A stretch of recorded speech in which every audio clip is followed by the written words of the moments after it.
হয় নমস্কাৰ বন্ধু বান্ধৱীসকল, আজি আমি আলোচনা কৰিম এডিআৰই 2.0 বিষয়ে। যেনেকৈ আপোনালোকে ইতিমধ্যে যে এই যিটো আসাম ডিৰেক্ট ৰিক্ৰুইটমেণ্ট আছিল তাৰ ৰিজাল্টটো যোৱা 7 মাৰ্চ তাৰিখত ঘোষণা কৰি দিলে সেৱাই।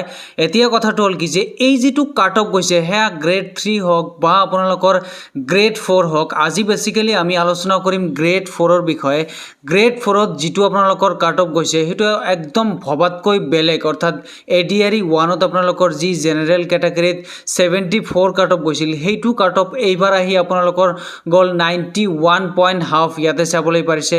তাৰপিছত যি ক্লাছ 8 পাছৰ গ্ৰেড 4ৰ ভেকেঞ্চি আছিল তাতে আপোনালোকৰ 72 কাট অফ গৈছিল। সেই কাট অফটো এইবাৰ বাঢ়ি চাওক 99.75 গুচি গৈছে। তাৰপিছত ST হিলছ যিটো কেটেগৰী আছে, আপোনালোকে এটা বস্তু জানে যে যিমানে কাট অফ নাযাওক কিয়, কাট অফ নাবাঢ়ক কিয়, ST হিলছ এটা এনেকুৱা কেটেগৰী যিটো কেটেগৰীত কাট অফ নাবাঢ়ে, মানে তেওঁলোকে 40 45 হাইয়েষ্ট তেওঁলোকৰ 60 কাট অফ যায়, ইয়াৰ ওপৰত নাযায়। কিন্তু এইবাৰ আপোনালোকে চাওক যিটো মেট্ৰিক পাছ গ্ৰেড 4ৰ ভেকেঞ্চি আছিল তাতে গৈছে 74.75 আৰু আপোনালোকৰ যিটো ক্লাছ 8 পাছ আছিল তাতে চাওক 71.25 কাট অফ গৈছে।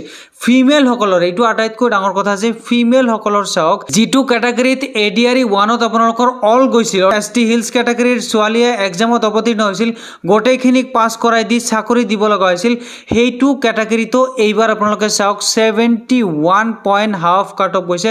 এইটো এটা অবাস্তৱ ঘটনা, অৰ্থাৎ কি এই কাট অফ লিষ্টটো চাই প্ৰত্যেকজন নিবনুৱা যুৱক যুৱতীসকলৰ পৰা আৰম্ভ কৰি যিমানসকল ইউটিউবাৰ বা অনলাইন যে ক্লাছ কৰিছিল টিচাৰসকলে তেওঁলোকে যিসমূহ এক্সপেক্টেড কাট অফ গৈছিল সকলো এক্সপেক্টেড কাট অফ ধুলিসাৎ কৰি এটা আনএক্সপেক্টেড কাট অফ গুচি গৈছে।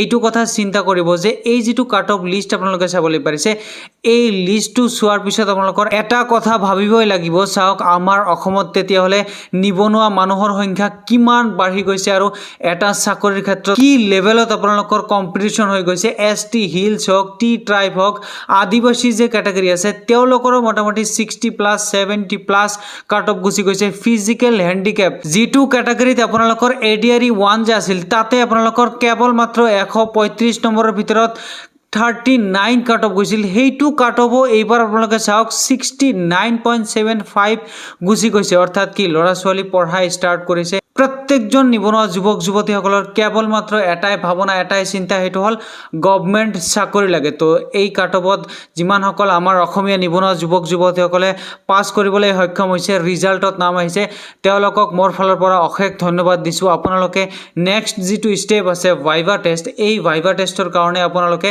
প্ৰিপাৰেশ্যন লওক। আৰু যিমানখিনি অসমীয়া নিবনুৱা যুৱক যুৱতীসকলে বহুত বেছি প্ৰিপাৰেশ্যন লৈছিল বা বহুত আশাত বাট চাই আছিল যে এইটো যিটো ৰিজাল্ট দিব এই ৰিজাল্টত মোৰ নাম থাকিব আৰু এইবাৰ ময়ো ফাইনেলি অসম চৰকাৰৰ অধীনত এটা চাকৰি পাবলৈ সক্ষম হ'ম, কিন্তু সেয়া নহ'ল।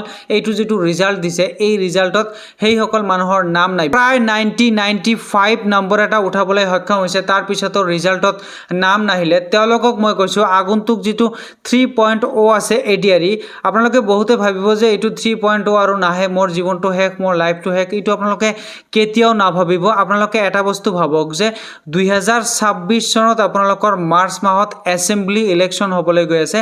এই এছেম্বলি ইলেকশ্যনৰ আগত আপোনালোকৰ চাকৰিৰ এনাউন্সমেণ্ট ঘোষণা কৰিব, এইটো 100% কনফাৰ্ম। অৰ্থাৎ কি অক্টোবৰৰ পৰা নৱেম্বৰ মাহত আপোনালোকৰ নতুন এই এডিআৰই যিটো 3.0 আছে ইয়াৰ ভেকেঞ্চি সেয়া গ্ৰেড 4 হওক, গ্ৰেড 3 হওক, অসম পুলিচ হওক, SI হওক, কমাণ্ডো বেটেলিয়ন হওক, বিভিন্ন ভেকেঞ্চি মিলাই আকৌ আপোনালোকৰ ভেকেঞ্চি মুকলি হ'ব, এইটো 100% কনফাৰ্ম। তো যদিও ভেকেঞ্চি মুকলি হয় আপোনালোকে কি কৰে, এই যিদিনা ভেকেঞ্চিৰ কাৰণে এডভাৰটাইজমেণ্ট মুকলি কৰে সেই দিনালৈ অপেক্ষা কৰি থাকে। চাওক আজি আৰু সেই দিনটো গুচি গ'ল যে 135 নম্বৰ আছে তাৰ ভিতৰত কিবা কিবি কৈ 50 এটা উঠাব পাৰিলে চাকৰি পাবলৈ সক্ষম হ'ম, সেই দিনটো গুচি গ'ল। এইবাৰ যদি আপোনালোকৰ 99.75 ক্লাছ 8 গ্ৰেড 4ৰ কাট অফ গৈছে, আগন্তুক যি 3.0 আহি আছে তাতে আপোনালোকৰ কমচে কম 110 কাট অফ যাব, এইটো আপোনালোকে 100% কনফাৰ্ম হৈ থাকক। তো কি লেভেলত আপোনালোকৰ দিনক দিনে কাট অফ বেছি গৈ আছে আপোনালোকে নিজে অনুভৱ কৰি আছে, নিজে চাই আছে। আজিৰ দিনত যদি আপোনালোকে অসম চৰকাৰৰ যিকোনো এটা বিভাগত চাকৰি ল'ব বিচাৰে তেতিয়াহ'লে কমচে কম 8ৰ পৰা 9 মাহ আগৰ পৰা প্ৰিপাৰেশ্যন ল'ব লাগিব, ফুল চিলেবাছ মেইনটেইন কৰিব লাগিব, ৰেগুলাৰিটি মেইনটেইন কৰিব লাগিব, দিনত কমচে কম 8ৰ পৰা 10 ঘণ্টা আপোনালোকৰ পঢ়িব লাগিব। তাৰ পিছতহে আপোনালোকে পৰীক্ষা দি চাকৰি পাব বুলি 100% কনফাৰ্ম হ'ব পাৰিব। আৰু যদি আপোনালোকে কয় যে যিদিনা ভেকেঞ্চি আহিব, যিদিনা মুখ্যমন্ত্ৰী ডাঙৰীয়াই ঘোষণা কৰিব সেইদিনাৰ পৰা পঢ়া আৰম্ভ কৰিম, তেতিয়াহ'লে আপোনালোকৰ সেই একে অৱস্থা হ'ব। 110 যদি কাট অফ যায় আপুনি পাব 95, 105 যদি কাট অফ যায় আপুনি পাব 100, অৰ্থাৎ কি অলপৰ কাৰণে নাপাব, এনেকুৱা চিষ্টেমতে আপোনালোকৰ গোটেই জীৱনটো গুচি যাব। এই যিটো ADRE 2.0 মেট্ৰিক পাছ হওক বা আপোনালোকৰ 8 পাছ হওক, দুটাৰ যিকোনো এটা বিভাগত যদি আপোনালোকৰ নাম আহিছে তেতিয়াহ'লে আগন্তুক যি ভাইভা টেষ্ট হ'ব, এই ভাইভা টেষ্টৰ কাৰণে আপোনালোকে চিষ্টেমেটিকভাৱে প্ৰিপাৰেশ্যন লোৱা ষ্টাৰ্ট কৰি দিয়ক। কিয়নো CM ছাৰে যোৱা পৰহি দিনা স্পষ্টভাৱে ঘোষণা কৰিছে যে এই যে আপোনালোকৰ ভাইভা টেষ্ট আছে, এই ভাইভা টেষ্ট আপোনালোকৰ এপ্ৰিলৰ শেষত বা আপোনালোকৰ মে' মাহত অনুষ্ঠিত হ'ব। ইয়াৰ কাৰণটো হ'ল কি যে এপ্ৰিল মাহত পঞ্চায়ত ইলেকশ্যন হ'ব বুলি ইতিমধ্যে CM ছাৰে ঘোষণা কৰিছে, আৰু যাৰ কাৰণে আপোনালোকৰ বহুত বেছি সুবিধা হৈ গৈছে। আপোনালোকে 2 মাহ সময় পাইছে, এই 2 মাহ দিনক দিনে আপোনালোকে চিষ্টেমেটিকভাৱে প্ৰিপাৰেশ্যন লোৱা ষ্টাৰ্ট কৰি দিয়ক।